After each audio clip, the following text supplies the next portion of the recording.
Puji Tuhan, Shalom kepada seluruh teman-teman yang bisa mengikuti doa malam pada malam hari ini. Puji Tuhan, saya tidak mungkin melihat berapa jumlah orang yang mengikuti ibadah doa malam hari ini karena saya bukan seorang cenayang. Tapi nanti setelah video ini dipublish mungkin saya bisa lihat beberapa orang yang mengikuti doa malam ini akan diubahkan dengan beberapa materi yang akan saya sampaikan hari ini. Semoga aja materi ini dapat membangun Anda, dapat memulihkan Anda di dunia-dunia yang modern saat ini, di zaman-zaman yang modern saat ini. Sebelum itu saya undang Anda untuk kita berdoa bersama-sama sebelum kita memulai firman ini. Bapakku yang setia yang bertetap berjalan surga, terima kasih Tuhan atas berkat-Mu. Sungguh indah hari ini kita bisa dikumpulkan bersama di tempat ini penuh dengan kekuatan baru. Kita akan belajar firman yang akan meneguhkan hati kita, yang akan membangun kita, dan yang akan menolong kita bukan masuk ke dalam pencobaan, tapi akan membebaskan kita dari yang jahat. Terima kasih dan terima kasih hanya di dalam nama Tuhan Yesus. Haleluya. Amin. Kita tepuk tangan buat Tuhan kita sama-sama. Malam ini saya akan berbicara tentang apa yang harus saya lakukan ketika aku kecewa. Apa yang harus saya lakukan ketika saya kecewa. Banyak orang yang sangat kecewa dengan mungkin saudaranya, mungkin teman-temannya, mungkin orang yang di sampingnya, mungkin orang yang sudah dipercayainya tiba-tiba mengecewakan. Dan sedikit dari orang seperti itu berada di dunia ini. Mungkin orang bilang itu cuma segelintir orang. Tapi segelintir orang itu kalau dikumpulkan bersama menjadi di satu tempat, itu bisa membuat populasi baru atau negara baru loh. Karena saking banyaknya, tapi banyaknya itu tersebar kemana-mana. Kita akan belajar sama-sama apa sih yang perlu kita lakukan itu saat kita kecewa. Kita baca bersama-sama, buka Alkitab kita Efesus pasal yang ke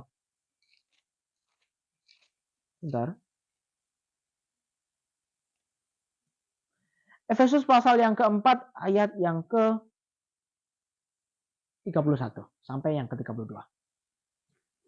Efesus pasal yang keempat ayat 31 sampai ke-32, demikianlah firman Tuhan. Segala kepahitan, kegeraman, kemarahan, pertikaian, dan fitnah hendaklah dibuang dari antara kamu. Demikian pula segala kejahatan. Tetapi hendaklah kamu ramah seorang terhadap yang lain, penuh kasih mesra dan saling mengampuni sebagaimana Allah di dalam Kristus telah mengampuni kamu. Kalau ada orang bertanya, apa yang harus saya lakukan ketika saya kecewa? Yang harus kamu lakukan ketika kamu kecewa adalah buang semuanya itu. Buang semuanya itu. Dibuang maksudnya dibuang di trash atau dibuang kemana?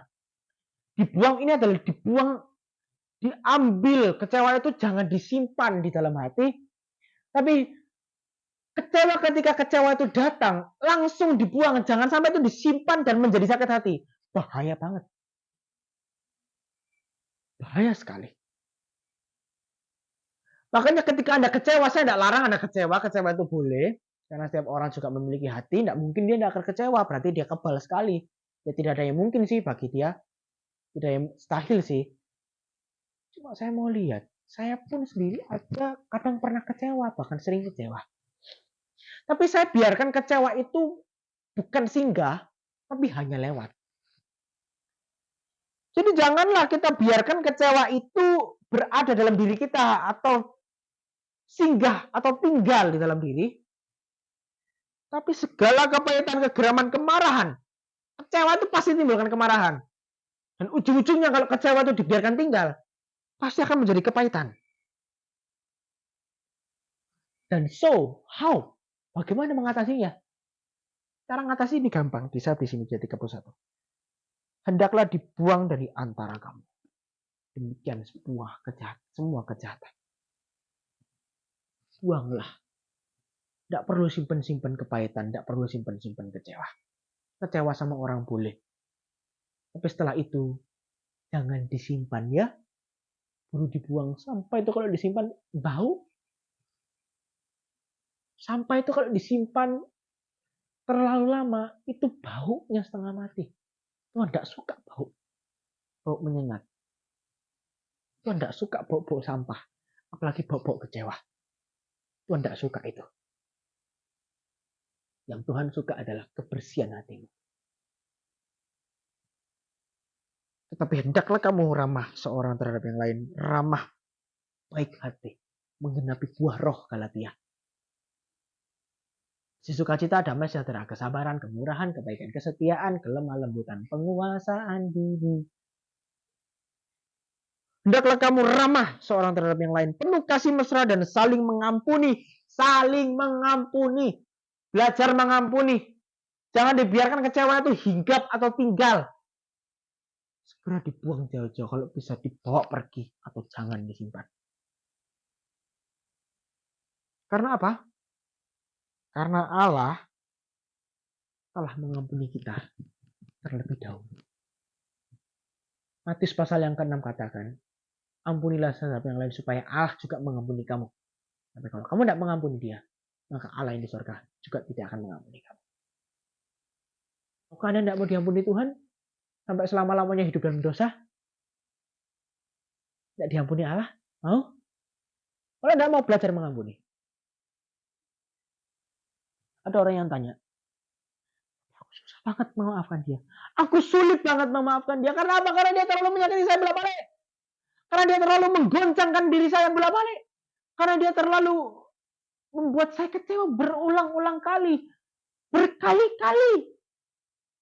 Kalau Anda baca Lukas pasal 17, berapa kali kita mengampuni saudara kita? Atau berapa kali kita mengampuni teman kita? Atau berapa kali kita mengampuni orang yang mengecewakan dan menyakiti kita? 70 kali 7 kali. Itu harus mengampuni dia. 70 kali 7 kali itu bukan hanya sebagai kiasan, itu bermakna ampunilah dia senantiasa setiap saat, setiap waktu. Jadi mengampuni itu tidak ada batasnya. Mengampuni itu tidak ada endingnya. Sampai selama-lamanya kita dituntut untuk mengampuni. Mengampuni itu sebuah perintah, bukan pilihan. Belajar untuk mengampuni. Maka Anda sering kecewa? Jangan ya dek ya. Bahaya. Tidak enak, gampang mati. Gampang mati. Coba banyak kasus di luar sana. Orang mati karena apa? Orang mati karena asam lambung. Asam lambung mulai dari mana? Asam lambung mulanya ada kepahitan dalam hati. Asam lambung, kepahitan, stres, isinya dendam terus. Awas kon dulu. Malas makan. Mati. Kamu pikir diri kita nggak tahu kalau kita sedang sakit hati sama orang? Diri kita tahu. Makanya tidak perlulah sakit hati. Sakit hati itu buat apa? Buang waktu. Dulunya diri kita bersih. Malah aneh. Saat kita sakit hati. Saya cari Anda. Saat kita menghadapi kekecewaan. Yaitu dekatkan diri kepada Tuhan. Dekatkan diri pada Tuhan bukan berarti terjun bebas dari air terjun. Bukan. Tapi mendekatkan diri pada Tuhan ialah berkomunikasi kepada Tuhan. Berdoalah. Supaya engkau tidak binasa. Supaya engkau tidak sakit hati. Supaya engkau tidak kecewa juga. Itu akan menolong kamu lebih mudah membuang sampah kecewa itu. Daripada menyimpan rasa ego dan kecewa. Amin. Puji Tuhan. Saya yakin Anda mendapatkan sesuatu yang penting hari ini. Dan itu akan membangun diri kita. Dan itu akan membuat diri kita berbeda dari yang lain. Dan itu akan membuat kita jelas-jelas out of context. Jelas-jelas membantu kita keluar dari problematika manusia kita. Saya tahu kita hidup dari darah dan daging. Roh memang penurut tapi daging melawan. Tapi tidak ada salahnya kita mencoba untuk mengampuni. Kita mencoba untuk membebaskan diri kita dari jeratan iblis. Kita tahu bahwa iblis itu pandai sekali menggunakan waktu apapun itu, apalagi waktu saat kita kecewa dengan orang. Iblis akan menipu kita, coba deh kecewa, kamu akan merasakan kebebasan, gini. Jangan sampai iblis mendapatkan tempat, jangan sampai iblis mendapatkan kursi. Jangan iblis itu berdiri terus saja, bisa dapat kursi. Ya, ampunilah saudara-saudaramu, ampunilah semuanya yang ada di sekeliling kamu. Tidak ada untungnya kita kecewa, tidak ada untungnya kita berbuat jahat kepada semua orang. Puji Tuhan. Amin.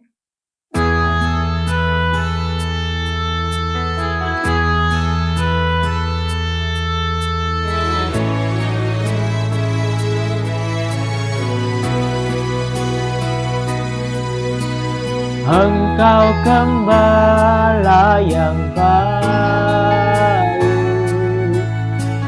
Kau menuntun hidupku dan bawaku ke air tenang, menyegarkan jiwaku. Dan sekalipun ku berjalan dalam lembah kegelapan, takkan ku gentar, ku melangkah, sebab Engkau besertaku. Nyanyikan lagu ini sama-sama ya. Puji Tuhan. Engkau gembala yang baik, Kau menuntun hidupku dan bawaku ke air tenang, menyegarkan jiwaku. Dan sekalipun ku berjalan dalam lembah kegelapan, takkan ku gentar, ku melangkah, sebab Engkau besertaku.